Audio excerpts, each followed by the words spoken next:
کیا آپ جانتے ہیں کہ پاکستان کو رب کائنات نے اپنی تمام تر نعمتوں کے ساتھ بہت سے بہترین موسموں سے نوازا ہے؟ کیا آپ کو معلوم ہے کہ چین مفت بجلی بنا رہا ہے؟ کیا آپ یہ جانتے ہیں کہ پاکستان کیسے مفت بجلی بنا کر اپنے ملک میں چھائے ہوئے اندھیرے مٹا سکتا ہے؟ اگر آپ یہ سب جاننا چاہتے ہیں تو میری یہ ویڈیو آخر تک ضرور دیکھیے۔ پاکستان کو رب کائنات نے اپنی تمام تر نعمتوں کے ساتھ تمام موسموں سے نوازا ہے۔ جہاں دنیا میں کئی ممالک کے لوگ سورج کی روشنی کو ترستے ہیں، وہیں پاکستان میں سورج بلا ناگا روز اپنی پوری آب و تاب کے ساتھ روشنی بخیرتا ہے، اور یہ سورج صرف روشنی ہی نہیں بلکہ بجلی کی پیداوار کے لیے بھی آج سب سے اہم ذریعہ بن چکا ہے۔ لیکن بدقسمتی سے پاکستان میں قدرت کے اس انمول خزانے سے فائدہ اٹھانے کی کوئی حکمت عملی نہیں ہے، جبکہ چین اور کئی ممالک سمندر پر عظیم الشان سولر منصوبے بنا کر اپنے ملک میں بجلی کی پیداوار میں بھرپور اضافہ کر رہے ہیں۔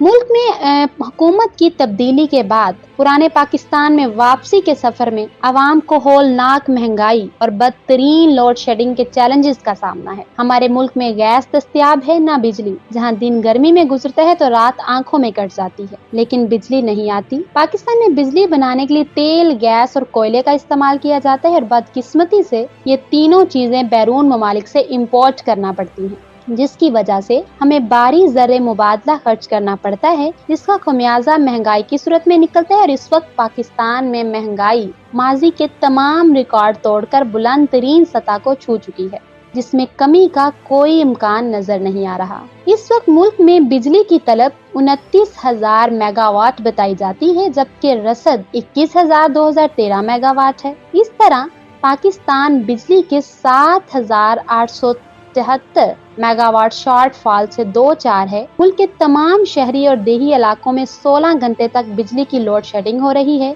جس سے عوام ناقابل برداشت گرمی کا عذاب سہ رہے ہیں، تو دوسری طرف مہنگی گیس، فرنس آئل اور درآمدی کوئلے کی قلت کے علاوہ انتظامی نااہلی اور مختلف تکنیکی خرابیوں کی وجہ سے کم و بیش 30 پاور پلانٹس بند پڑے ہیں۔ اس وقت امریکہ اور چین دنیا کی سب سے بڑی معاشی طاقتیں ہیں، اور اہم بات تو یہ ہے کہ ان دونوں ممالک کو پاکستان کی طرح بچت یا کفایت شعاری کی کوئی ضرورت بھی نہیں ہے، کیونکہ ان کے پاس اتنا پیسہ موجود ہے کہ وہ پوری قوت سے تیل اور گیس سے بجلی بنا کر ملکی ضرورت پوری کر سکتے ہیں۔ لیکن چین نے بیجنگ کے جنوب میں واقع سنتی مرکز میں 2025 تک سمندروں پر 10 آف شور سولر سسٹم قائم کر دیے ہیں۔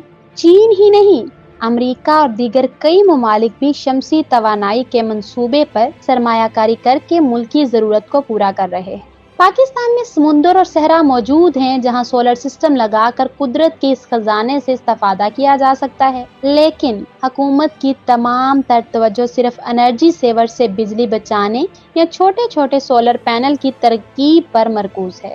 اگر حکومت ملک میں مہنگے تیل اور گیس کی درآمد کے بجائے سولر انرجی منصوبے بنائے تو فوری نہ صحیح، لیکن کچھ ہی سالوں میں ہم اس کمی پر اور اپنی اس مصیبت سے چھٹکارا پا سکتے ہیں، صنعتوں کو فروغ دے سکتے ہیں، اور ملک میں چھائے لوڈ شیڈنگ کے اندھیروں کو ہمیشہ کے لیے ختم کر سکتے ہیں۔ ملک میں جہاں سنگین معاشی بحران کی وجہ سے مشکلات درپیش ہیں، وہیں عوام کے خادمین یعنی سرکاری ملازمین اور سیاستدانوں کی مفت خوری بھی ساتھ ساتھ جاری ہے۔ اس وقت ضرورت اس امر کی ہے کہ سرکاری افسرانوں، سیاستدانوں سے سرکاری گاڑیاں، تیل اور مفت بجلی کی سہولت واپس لی جائے، اور جیسے پنجاب حکومت نے 100 یونٹ تک بجلی مفت دینے کا اعلان کیا ہے، اگر وفاق بجلی مفت نہیں دے سکتا تو لوگوں کو سستے، آسان اور بلا سود قرض پر گھروں کے لیے سولر پینل فراہم کرے، تاکہ گھریلو استعمال کے لیے بجلی کا استعمال کم ہو۔ معزز سامعین، امید کرتی ہوں آج کی یہ ویڈیو بہت ہی انفارمیٹو اور مفید ثابت ہوگی۔ اگر آپ کو یہ ویڈیو پسند آئے تو میرے چینل کو لائک، سبسکرائب اور شیئر کرنا مت بھولیے۔ ساتھ ہی ساتھ بیل آئیکن کو ضرور پریس کیجیے تاکہ آنے والی ہر نئی ویڈیو کا نوٹیفکیشن آپ کی اسکرین پر آپ کو مل سکے۔ اجازت دیجیے۔